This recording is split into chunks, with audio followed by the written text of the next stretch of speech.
वतन के दिफा के लिए जान से बढ़कर कोई कुर्बानी नहीं हो सकती। कौम को वतन के लिए कुर्बानियां देने वाले हीरोज पर फख्र है। मुसल्लह फौज पाकिस्तान के दुश्मनों की साजिशों को नाकाम बनाएगी। आर्मी चीफ की शहीद कैप्टन बासित के घर आमद पर गुफ्तगू, अहलिया भी हमरा थी। शहीद के दर्जात की बुलंदी के लिए फातिहा ख्वानी।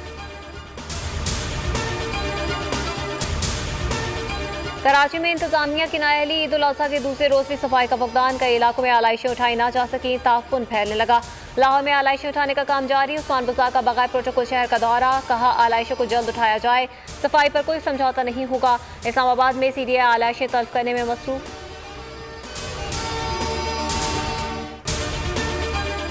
ईद उल अजहा का दूसरा रोज, घर घर दावतों का एहतमाम। खवातीन किचन के महाज पर सरगर्म, चटखारेदार पकवानों की खुशबू महकने लगी। बिरयानी, कबाब, कोरमे और दीगर डिशेज से दस्तरखान सज गए।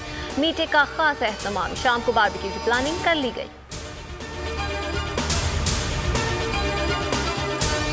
ईद उल अजहा के दूसरे रोज सयाह मलका कौसात पर उमड़ आए। मरी में 38,000 गाड़ियां मौजूद हैं। रश के बाद सयाहों को दिक्कत का सामना। फैसलाबाद में मनपसंद बकरों की कुर्बानी पर बच्चियां आबदीदा। पाक संत होने पर बच्चा पार्टी की घरों में ही मौज मस्ती।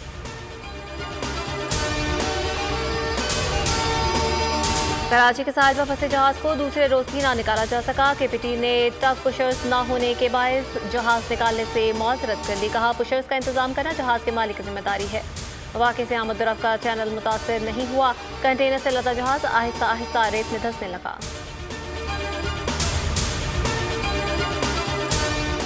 पाइंचे चढ़ा ले, छतरियां निकाल लें, कराची वाले हो जाएं तैयार। शहर में 24 जुलाई से बादल फिर रंग जमाएंगे। महकमा मौसमियात ने खबरदार कर दिया। कहा खलीज बंगाल में हवा का कम दबाव कल से दाखिल होगा।